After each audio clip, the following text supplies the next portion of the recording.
In the gritty underworld of Perth, Australia, one name stands out among the rest: Dayne Brajkovich. Standing 6'2" and weighing 220 pounds, this former Hells Angels Sergeant-at-Arms commands attention with 80% of his body covered in tattoos. By age 26, he had climbed to a position of power in one of the world's most notorious motorcycle clubs, boasting over 6,000 members across 59 countries. But Brajkovich's story takes a dramatic turn in January 2022 when a seemingly innocuous argument and a series of escalating conflicts within the club leads to his expulsion from the Hells Angels. The story's in Tuesday's West. The rumour is the gang expelled Dayne because he didn't want them associating with other clubs. Word is Dayne got the shits with Hells Angels members hanging out with other clubs at parties and whatnot. There was a poolside gathering with rebels at Scarborough. The cops broke that one up, didn't like cats being on show. Being a teetotaler, maybe Dayne was pissed he wasn't invited. 11 months later, at a concert with 10,000 attendees, Brajkovich narrowly escapes death as an assailant's blade misses his jugular by mere millimeters. With $319,000 worth of gold adorning his body and a history of violence, including a bar brawl that preceded a rival's assassination, Brajkovich walks a dangerous line between his past and an uncertain future. And as police conduct raids and make arrests, one question remains clear: can a man that has tattooed Hells Angels on his forehead ever truly leave this outlaw life behind?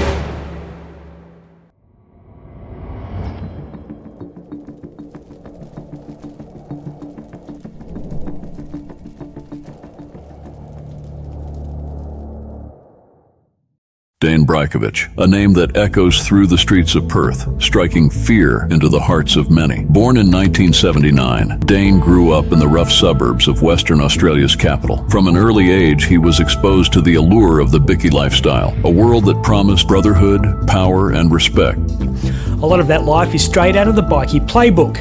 Grows up in a tough area, which Belmont certainly was back in the 80s when Dayne was a kid. Problematic relationship with his father, he hates him. Gets kicked out of school, that was Ursula Frayne Catholic College in East Vic Park.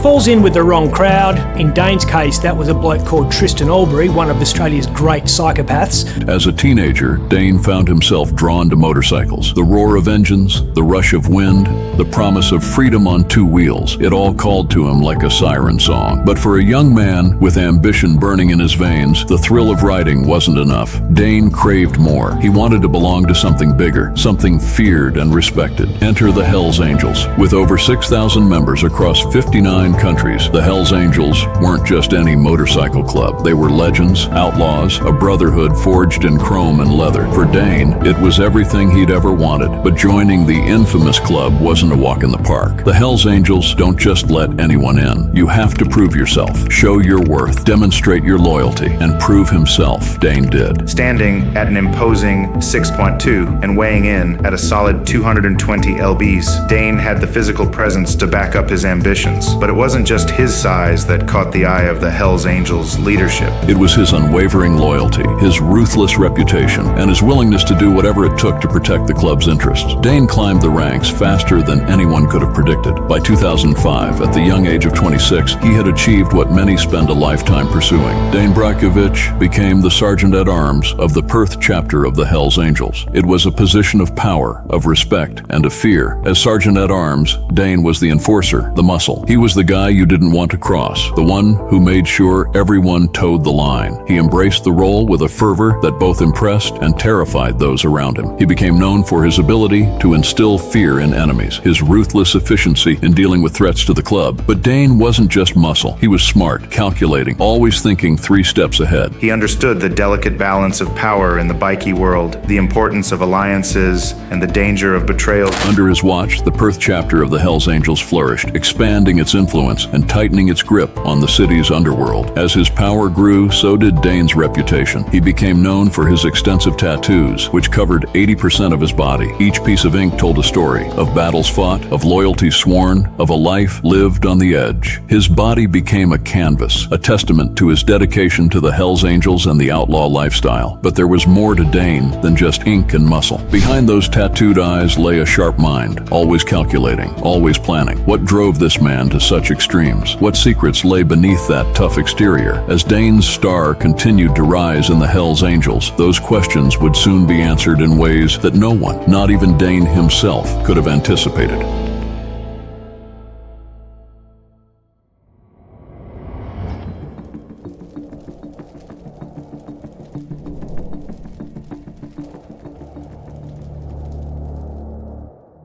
January 2022, a date that would forever change the course of Dayne Brajkovich's life. At the height of his power as the sergeant-at-arms of the Perth chapter of the Hells Angels, Dayne seemed untouchable. But in the volatile world of outlaw motorcycle gangs, even the mightiest can fall, and fall Dayne did. The catalyst wasn't a single event, but a series of escalating conflicts within the club. Dayne, known for his hot temper and uncompromising nature, had been butting heads with senior members of the Hells Angels, including the club president.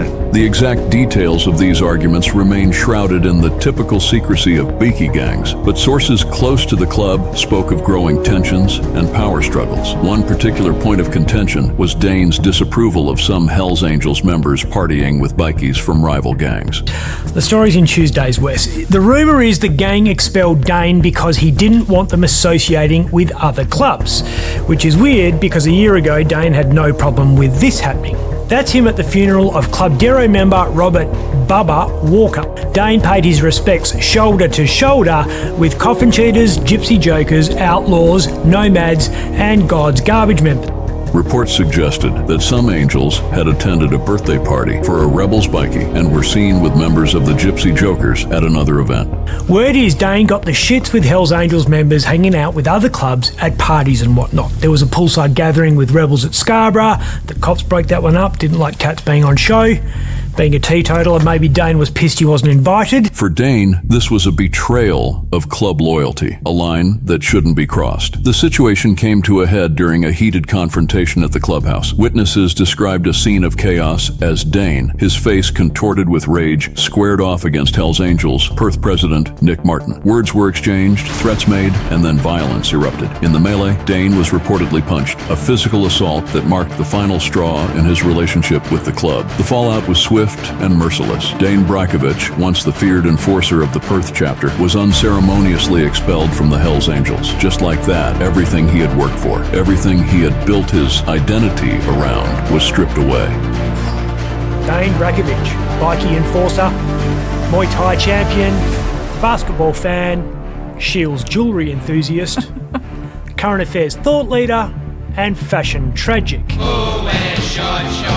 Has been kicked out of the Hells Angels outlaw motorcycle gang. But expulsion from the Hells Angels isn't just a matter of turning in your colors. It's a death sentence of sorts. Once you're out, you're a marked man. Former brothers become deadly enemies overnight. The protection and power that come with membership evaporate, leaving you exposed and vulnerable. As Dayne walked out of the clubhouse for the last time, the weight of his new reality settled on his shoulders. He was no longer Dayne Brajkovich, sergeant-at-arms of the Hells Angels. He was Dayne Brajkovich, former bikie, a man with a target on his back. In the dangerous world of outlaw motorcycle gangs, falling from grace isn't just embarrassing, it's potentially deadly. And Dayne was about to learn just how precarious his position had become. The expulsion sent shockwaves through the bikie community. Dayne had been a prominent figure, feared and respected in equal measure. His sudden fall from grace left a power vacuum in the Perth chapter and raised questions about the future dynamics of the club. For Dayne, it marked the beginning of a dangerous new chapter in his life, one where old allies had become potential threats, and the protection of the club was no longer his to claim.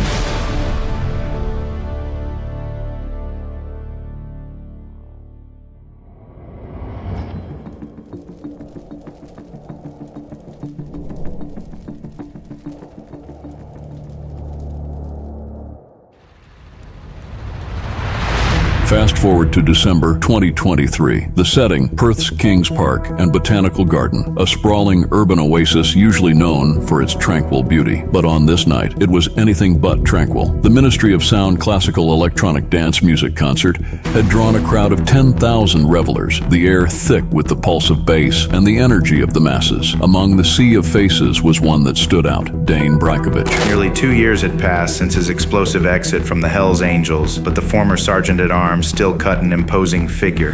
His heavily tattooed body, a living canvas of his past life, moved through the crowd with the practiced ease of a man always aware of his surroundings. But Dayne wasn't alone. Unknown to him, someone else was there, watching, waiting. In the pulsing chaos of the concert, they saw their opportunity. It was 9:50 p.m. when it happened. A flash of movement, a glint of metal in the strobing lights, and suddenly Dayne's world exploded into pain and confusion. The attack was swift and brutal. The assailant moving with deadly precision, slashed at Dayne's throat. Blood sprayed, shockingly vivid against the night sky. As Dayne stumbled, his hand instinctively going to his neck, he felt the warm gush of his own life force slipping through his fingers. Panic erupted through the crowd. People screamed, pushing and shoving in their desperation to get away from the scene of violence that had so suddenly erupted in their midst. In the chaos, the attacker melted away, disappearing into the night as if they had never been there at all. Dayne fell to the ground, his vision blurring, the music now a distant throb beneath the ringing in his ears. This was it, he thought. This was how Dayne Brajkovich, former Hell's Angel, would meet his end, bleeding out on the ground at a music festival. But fate, it seemed, had other plans for Dayne Brajkovich. In a stroke of fortune that bordered on the miraculous, a doctor happened to be in the crowd nearby. Pushing through the panicked masses, the quick-thinking medical professional reached Dayne's side. With steady hands and calm expertise, the doctor managed to stem the blood flow, quite literally saving Dayne's life by mere inches. As sirens wailed in the distance, signaling the approach of police and paramedics, Dayne clung to consciousness. The slash had missed his jugular vein and carotid artery by the slimmest of margins. Any deeper, any more to the side, and Dayne would have been beyond saving. In the aftermath, as Dayne was rushed to Royal Perth Hospital for emergency surgery, questions swirled. Who was behind this brazen attack? Was it retribution from his former Hells Angels brothers? Or had Dayne made new enemies in the 2 years since his expulsion? The Dayne Brajkovich stabbing has commanded all the headlines in the past few days, and that's understandable. It's not every day a tattooed meat axe is brought to his knees in a pool of blood in front of concert goers at Kings Park. But that attack, which is clearly the Hells Angels exacting revenge for his constant trash-talking of the gang. The police were quick to act. Detective Senior Sergeant Anthony Thompson addressed the media, confirming their belief that this was a targeted attack. At this stage, we believe the incident is a result of an in-house gang-related issue between the Hells Angels and a former member, he stated. In the days that followed, police conducted raids on Hells Angels properties. 5 arrests were made, with officers uncovering drugs, guns, and ammunition. But concrete proof linking the attack to specific individuals, that remained elusive. As Dayne recovered in the hospital, his neck and a finger heavily bandaged, he knew one thing for certain. His world had changed irrevocably. The hunter had become the hunted, and the game had never been more dangerous.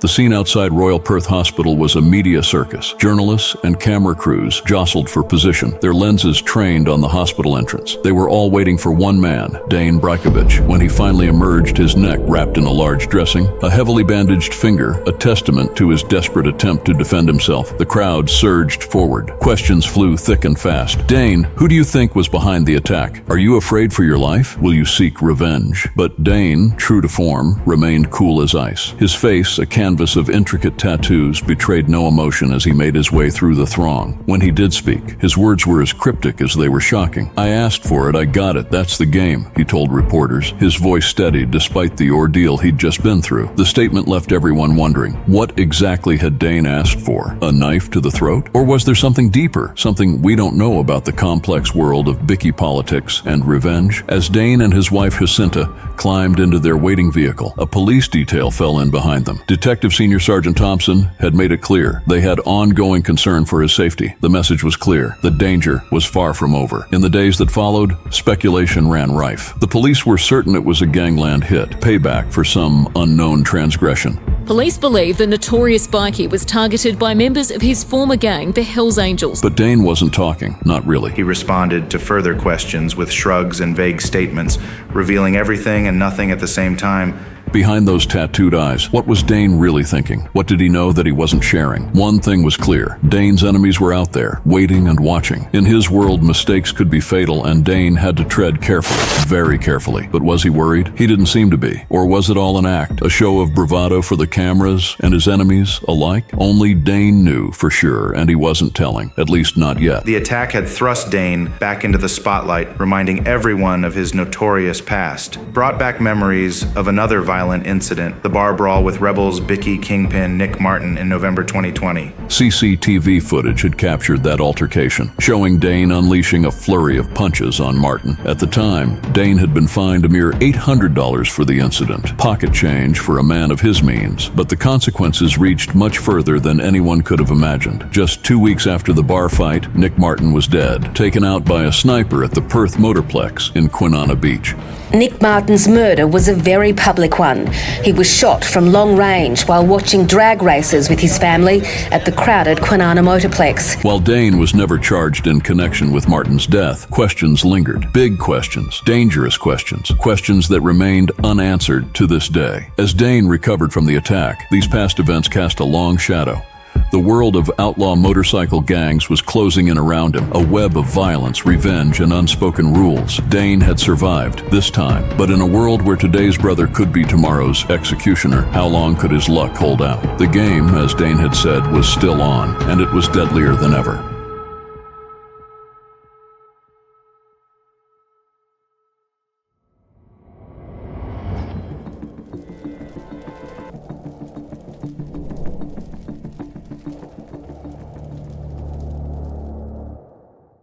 To the outside world, Dayne Brajkovich is a figure of fascination and fear. His heavily tattooed body, with ink covering 80% of his skin, tells a story of a life lived on the edge. The words Hell's Angels emblazoned on his forehead and 1%er on his neck are bold declarations of his outlaw status. Dayne Brajkovich back in court again with a conspicuous band-aid. Another hearing about whether he breached the insignia laws that banned bikies from displaying gang tats and colours and anything to do with bikie culture.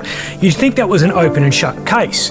Before he blacked out his tattoos, Dayne had the Hells Angels Motorcycle Club acronym on his face, Sergeant at Arms on his head, and 1% on his neck. But there's more to Dayne than just his notorious reputation and extensive body art. Since 2015, Dayne has been married to Jacinta. She stood by him through thick and thin, a constant presence at his side during court appearances and in the aftermath of the recent attack. Their relationship offers a glimpse into a softer side of Dayne, one that's rarely seen by the public. But it's not all domestic bliss and business deals. Dayne's past has a way of catching up with him, casting a long shadow over his attempts at a quieter life. Take, for instance, the infamous bar fight with Nick Martin in November 2020. The incident, caught on CCTV, showed a side of Dayne that many fear, the brutal enforcer unleashing a flurry of punches in a crowded public space. The aftermath of that fight revealed the complex web of loyalties and enmities in the Bicky world. Nick Martin, a Rebels Bicky kingpin, was shot dead just 2 weeks later at the Perth Motorplex. While Dayne was never charged in connection with Martin's death, the timing raised eyebrows and fueled speculation. Dayne's appearance has always been a topic of discussion. His extensive tattoos make him instantly recognizable, a walking billboard for the outlaw lifestyle. But it's not just the ink that draws attention. Dayne is known for his love of bling, often seen wearing a gold chain worth an estimated $216,000 and a bracelet valued at $103,000. In the middle of last year, I got a tip-off that this guy, Dayne Brajkovich, had bought gold from the Perth Mint. Now, the problem here is that Brajkovich should have been a huge red flag to the Mint under financial tracking laws, as he's a former Sergeant of Arms for the Hells Angels, and he's also got a really well-documented history of assault and drug offences. Now, Brajkovich isn't a member anymore of a bikie gang, and we're not suggesting the source of his money is illegal, but the MID should have asked him about where this money came from, and they didn't do that. Brajkovich told us all they asked for was his driver's licence. Now, we've discovered really big holes in the Perth Mint's anti-money laundering defences. This means it could have potentially far shadier customers, including international terrorists, drug cartels, and despots. Criminals love using gold to launder money because it can be melted down, it can be moved easily, and it's really, really hard to trace. And that could cost taxpayers millions, if not billions of dollars. Add to that 8 16-karat gold rings, which Dayne has referred to as his legal knuckle dusters, and you have a man who clearly enjoys displaying his wealth. This ostentatious display has often put Dayne at odds with law enforcement. In April 2022, WA Police Commissioner Chris Dawson publicly criticized Dayne for wearing disrespectful clothing during a a court appearance. An ex-Hells Angels bikie has detailed his bitter dumping from the gang while fighting anti-insignia charges in court. Dayne Brajkovich claims he wouldn't be caught dead in club colours, and the T-shirt in question is a fake. He's without a doubt one of Perth's most recognisable bikies, but Dayne Brajkovich claims this is a case of mistaken identity. The latest to stand trial fighting anti-insignia charges, the former Hells Angel denying he publicly flaunted a club T-shirt in Ascot in January and 2 gang tattoos at Belmont Forum a week later. How do you think it went in there today? Both incidents allegedly witnessed by police and caught on camera, but the dumped enforcer claims he wouldn't be seen dead in club colours, telling a magistrate he'd already been expelled over the phone for bashing the president, tossing his clothes in a good Sammy's bin when no one came to collect them. Are you still upset about the way you were dumped from the club? Dayne had shown up in a black Gucci cap, designer sunglasses, chunky gold jewelry, and a jersey emblazoned with the Hells Angels Motorcycle Club initials. It was a clear message. Despite his expulsion from the club, Dayne was not backing down from his identity as a bikie. So, who is the real Dayne Brajkovich? A reformed man trying to go straight, or a dangerous criminal playing a long game? The jury's still out, and the verdict could be life-changing or life-ending.